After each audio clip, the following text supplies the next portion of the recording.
É isso aí, já estamos de volta depois do rápido intervalo e nesta sequência do programa, peço sua atenção para acompanhar mais uma análise do jornalista Arnaldo Ferreira, que traz como tema o anúncio de obras pelo governo que acaba gerando dúvidas sobre a origem dos recursos. Isso fica realmente uma margem muito grande de dúvida na cabeça da população. Há menos de um ano para o fim da gestão Renan Filho, caso se confirme que ele deixará o governo a partir de abril para participar das eleições gerais do próximo ano, chama a atenção a divulgação pelo Executivo Estadual de editais anunciando dezenas de obras, construção de creches, unidades básicas de saúde, de centros integrados de segurança pública, aqueles complexos do CISP, construção de celas e reformas em presídios masculino e feminino. Pelos editais, as exigências são muito fortes e restringe a participação. Em Alagoas tem algo em torno de 106 empreiteiras. Essas exigências restringem a participação de pelo menos 5. E algumas delas são as mesmas que ganham as grandes licitações nos últimos 5 anos. Pequenas e médias empresas pedem que os editais, ao invés de lotes, sejam individuais para que possam participar. É importante lembrar que essas construtoras geram milhares de empregos. Precisa ficar claro também de onde virá os recursos para bancar tantas obras. Do governo federal? Ou recursos próprios? Não é do Fundo de Combate à Pobreza, né? Ou será? Essa é uma grande pergunta. Arnaldo Ferreira volta amanhã com mais uma análise aqui no programa TV Mar News. Um dos assuntos que tem levado assim, uma certa atenção e muito grande do Conselho Regional de Farmácias é o uso de suplementos. Isso tem, inclusive, deixado todos que trabalham, por exemplo, com essa ideia de propagar a informação e levar a saúde, pelo menos em um estado de alerta. E eu tive a oportunidade de conversar com o pessoal do Conselho Regional de Farmácias para poder trazer esse alerta também para você, telespectador. Acompanhe a matéria. O Conselho Regional de Farmácias de Alagoas tem se preparado para poder orientar a população sobre algumas situações que têm levado um risco para a sociedade. E, naturalmente, isso acaba também sendo, muitas vezes, de desconhecimento, provocados exatamente pela necessidade de buscar alternativas e, muitas vezes, não são alternativas consideradas tão eficazes para a prática, principalmente de atividades e de exercícios no dia a dia. Suplementos vitamínicos aumentou, para se ter uma ideia, durante a pandemia. Uma pesquisa realizada mostrou que a procura por essas vitaminas para o reforço do sistema imunológico cresceu aproximadamente 29%. Isso é um número considerável. Nós vamos conversar a respeito desse assunto com o Misael Araújo, ele que é membro do GT de farmacêuticos proprietários do CRF Alagoas. Misael, muito obrigado por nos receber. Vamos falar ao vivo aqui para a TV Mar Canal 525 sobre essa iniciativa. É claro que o número de pessoas que têm buscado essas alternativas com o uso de suplementos vitamínicos sem a receita médica tem deixado o Conselho bastante preocupado. Bom dia. Muito obrigado. Sim. E sim, inicialmente, desde o início da pandemia, isso tem aumentado, certo? Hoje o papel do farmacêutico é importantíssimo nessa orientação, entendeu? E no direcionamento desse paciente. Certo? Se porventura ele vai haver a necessidade de estar utilizando esses suplementos vitamínicos ou não. Certo? Se houver necessidade, esse farmacêutico ele vai haver a orientação do encaminhamento para o profissional adequado, ou seja, um nutricionista ou médico. Certo? Essa indicação tem que ser individualizada, cada paciente tem sua necessidade, e em cima disso ele faz a orientação. Agora, naturalmente, essa procura tem sido, muitas vezes, até de uma forma irresponsável, saudável das pessoas, né? Que vai pela indicação. A palavra tem que ser dada dessa forma, né, Misael? Exatamente, exacerbada, né? Essa é a realidade, né? Por isso a importância do farmacêutico, ele vai orientar esse paciente se vai haver a necessidade ou não, e também na necessidade do encaminhamento desse paciente. Agora, pesquisas apontam entre janeiro e agosto de 2020 que a vitamina C liderou o ranking, né, com a alta de 87% na comparação com o mesmo período do ano passado. Isso também vai de encontro com as coisas relacionadas à ordem, pelo menos para a manutenção da saúde. Agora, pergunto, a pandemia, o fato de querer se prevenir e muitas vezes recorrer ao uso de vitamina C sem uma recomendação médica tem sido um fator também? Tem sido sim, né? E um dos maiores riscos, né, é a sobrecarga renal, né, do nosso organismo, né? Então, tem um tempo a ser usado. Então, por isso que há a necessidade dessa indicação correta, entendeu? Então, o paciente, se ele tiver necessidade de se dirigir à farmácia, então procura o profissional adequado, que é o farmacêutico. E em cima disso, ele vai fazer a orientação correta, se vai haver necessidade ou não. Misael, eu gostaria de deixar à vontade para o nosso telespectador, para que você possa mandar nesse momento uma mensagem para ele, que tem recorrido, por exemplo, muitas vezes às farmácias fazendo uma automedicação, sem recomendação médica. Eu gostaria de deixar à vontade para poder trazer essa mensagem para ele nesse momento. Correto. Assim, o que a gente prioriza mesmo como farmacêutico, como profissional, é na orientação. Se você tem dúvidas sobre tal suplementação, sobre a orientação como deve ser tomado, busque o farmacêutico, certo? No balcão. Então, a partir daí, o farmacêutico vai lhe orientar se vai haver necessidade ou não do uso daquela medicação ou até encaminhar você para o profissional adequado, seja um nutricionista, seja um médico, seja um nutrólogo, e a partir daí você vai seguindo os caminhos necessários. Muito obrigado. Então, conversamos com o Misael Araújo, ele que é membro do GT de Farmacêuticos Proprietários, né, do Conselho Regional de Farmácia aqui em Alagoas, na parte alta de Maceió, trazendo todos os detalhes, e você precisa ficar atento, né, quanto ao uso de suplementos vitamínicos sem uma prescrição médica. É bom não correr esse risco. Diante dessa entrevista fica claro os riscos que a pessoa acaba assumindo muitas vezes em busca de necessidades com o intuito de manter a saúde. Com imagens de Francisco Nogueira, Viderlan Araújo, para a TV Mar, canal 525 na NET Claro.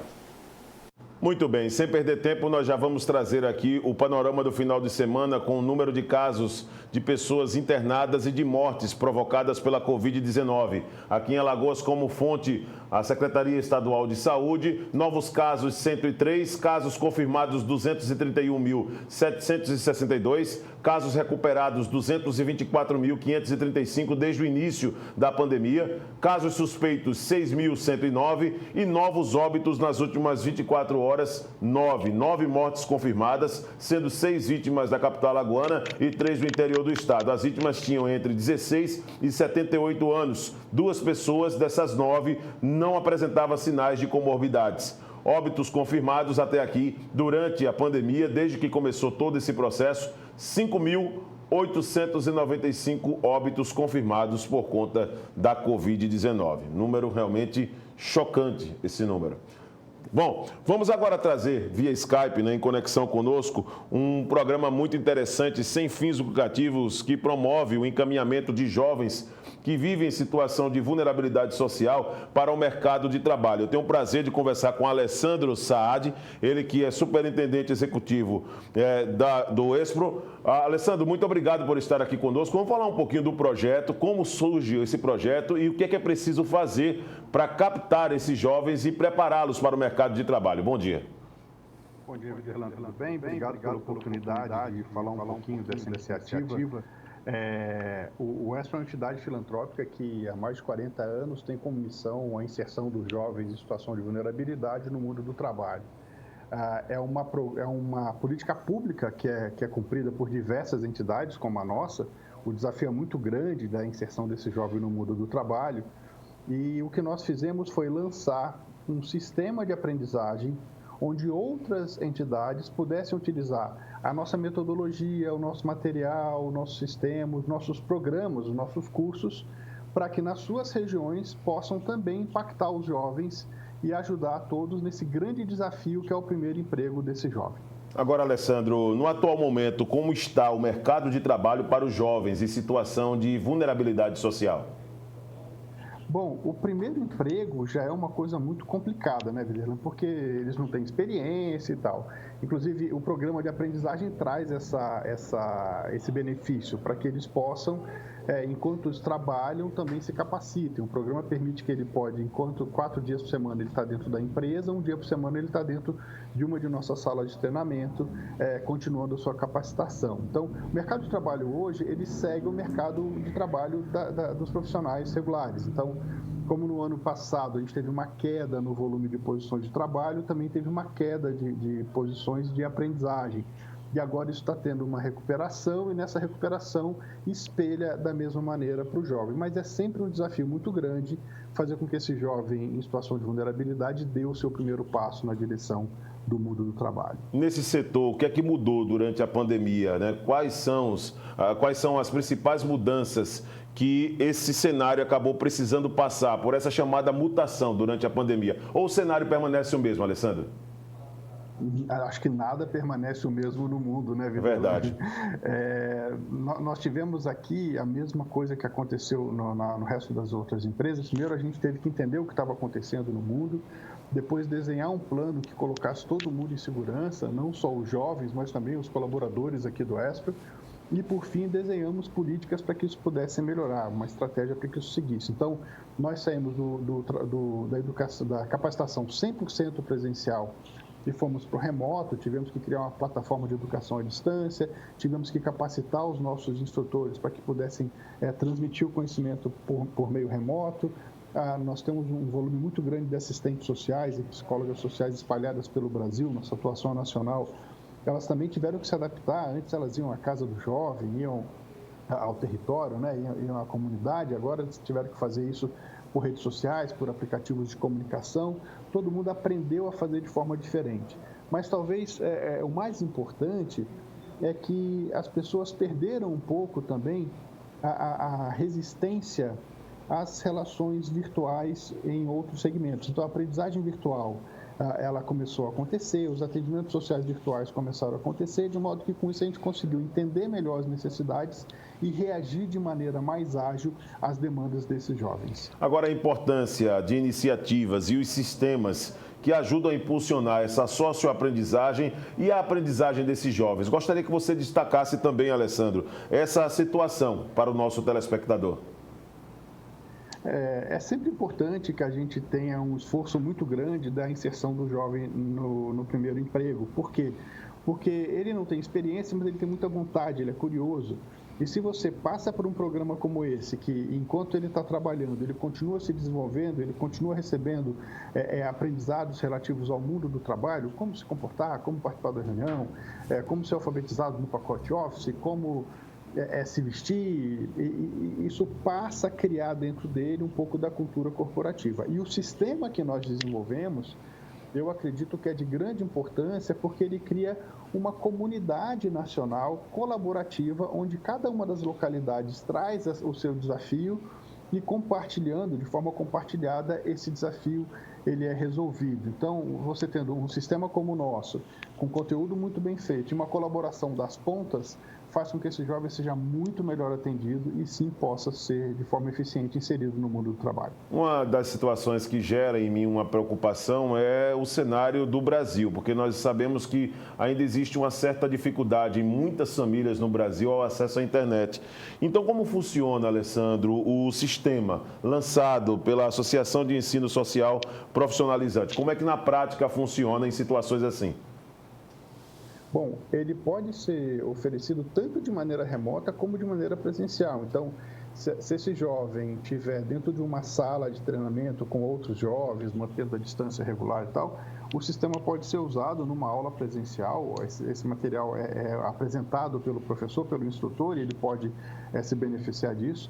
Isso pode ser entregue de maneira impressa, ele pode receber isso até pelas redes sociais. Então, o conteúdo é muito leve, é muito fácil dele participar. E claro que o acesso à inclusão digital é uma bandeira que ficou mais proeminente agora com o mundo migrando para o digital. Então, o sistema existe, ele consegue ser utilizado tanto presencial como virtualmente, pode ser usando a plataforma, pode ser o conteúdo da plataforma dentro de aplicativos de comunicação. Então, nós temos N formas de chegar até esse jovem, mesmo que ele não tenha acesso à internet. Agora, Alessandro, vamos trazer aqui pelo menos uma simulação. Suponhamos que eu quero iniciar a minha jornada no mercado de trabalho e vivo hoje em uma situação que se encaixe no perfil que a Espro, por exemplo, oferece através do sistema. O que é que preciso fazer? Quais os caminhos que eu preciso percorrer até atingir, por exemplo, o objetivo de uma melhor preparação e ser inserido no mercado de trabalho? Ok. Bom, aqui no Espro, nós somos uma entre as diversas entidades que são entidades certificadoras de aprendizagem que cumpre o programa, que é uma política pública do governo de inclusão do jovem no mundo do trabalho. No nosso caso, especificamente, o jovem basta ter entre 14 e 24 anos que ele já está apto a participar do programa. Ele pode entrar no nosso site, espro.org.br, espro.org.br, e entender como funciona o programa, ou se ele já se sentir mais preparado, ele já pode entrar direto no nosso cadastro de vagas. Tem vagas.espro.org.br e ele vai perceber se tem alguma vaga na região onde ele vive, onde ele mora. Então, ali, perto da escola ou perto da casa dele, a gente tenta achar uma ocupação para ele. Isso também serve para outras entidades de aprendizagem aqui de Alagoas, que queiram ter interesse em participar ou conhecer melhor o programa. Ela também pode entrar lá em espro.org.br e pedir mais informações sobre o sistema de aprendizagem que permite que eles usem todo o nosso material dentro das suas entidades. Uma última colocação, Alessandro. Essa associação, na verdade, ela é sem fins lucrativos, não custa nada reforçar isso para o nosso telespectador, não é verdade? Com certeza absoluta. Tudo que o Espro oferece para os jovens tem zero custo. Nós capacitamos os jovens antes dele entrar no programa de aprendizagem. A gente tem um programa chamado FMT, Formação para o Mundo do Trabalho. Depois que ele está capacitado, nós oferecemos para vagas de aprendizagem. O programa de aprendiz tem zero custo para o jovem, inclusive ele recebe, né? Ele vai ser empregado. Olha que maravilha. E depois disso ele pode virar estagiário. Então, tudo que a gente oferece para o jovem tem zero custo. Tem alguma história, Alessandro, que você possa, para finalizar essa entrevista, trazer de um jovem que começou, por exemplo, em uma situação sem rumo, né, extremamente de vulnerabilidade, e aí acaba, por exemplo, por esses caminhos que o Espro promove, acabou também sendo inserido no mercado de trabalho, alcançando estágio, por exemplo. Traz aí um exemplo de sucesso, por favor, para a gente. Nossa, a gente tem um monte de caso bacana. A gente tem uma jovem aprendiz que começou numa empresa aérea como aprendiz, né? Depois virou assistente. Ela percebeu que ela queria ir para a área de pessoas, virou atendente de balcão no aeroporto. Depois ela fez o curso, virou comissária de bordo. Agora ela está estudando para ser piloto de avião. Nossa, que coisa linda. Eu tenho outro aprendiz que ele gostava muito de números, tal, e ele foi aprendiz numa empresa de contabilidade. E ele foi crescendo, virou assistente, analista e tal, ele virou sócio do patrão dele. Nossa, que coisa. Essas histórias você encontra em qualquer agregador de podcast. Tem um podcast do Espro, tem 4 ou 5 histórias. Isso eu tive muito prazer, porque fui eu que entrevistei os jovens. Foi um papo muito gostoso com eles. Então, se as pessoas buscarem no seu agregador de podcast, ou onde você ouve suas músicas, Deezer, Spotify, Apple, Google, é só buscar por Espro Podcast, que lá você vai ver essas histórias. É uma conversa muito bacana, onde eles mesmos contam a sua trajetória. Alessandro, muito obrigado, tá certo, por essa entrevista muito bacana. Conte sempre conosco, tá certo, para desenvolver as ações e propagar. Essa é a nossa missão, propagar e levar a informação para as pessoas que mais precisam. Muito obrigado. Eu agradeço a oportunidade mais uma vez. Conversamos então com Alessandro Saad, ele que é superintendente executivo do Espro, e que nos deu aqui esse prazer de conversar, né, via Skype sobre um programa muito bacana que promove mesmo a inserção, né, de pessoas, de jovens em situação de vulnerabilidade social para o mercado de trabalho. Você só acompanhou 2, tá, das tantas histórias que você pode, através do podcast do Espro, também ter aí acesso e, quem sabe, seguir os mesmos caminhos. Assim nós vamos encerrando esta edição do programa TV Mar News. Muito obrigado por ter ficado conosco por essa última hora. Acompanhe a reprise do programa no decorrer do dia em horários alternativos durante a programação da nossa emissora. Pelo portal Gazeta Web você também tem acesso ao nosso conteúdo. Baixe o aplicativo TV Mar, que é gratuito para seu smartphone, e teremos um novo encontro amanhã, a partir de 8h30 da manhã, ao vivo, na programação da sua TV Mar. Grande abraço e até lá.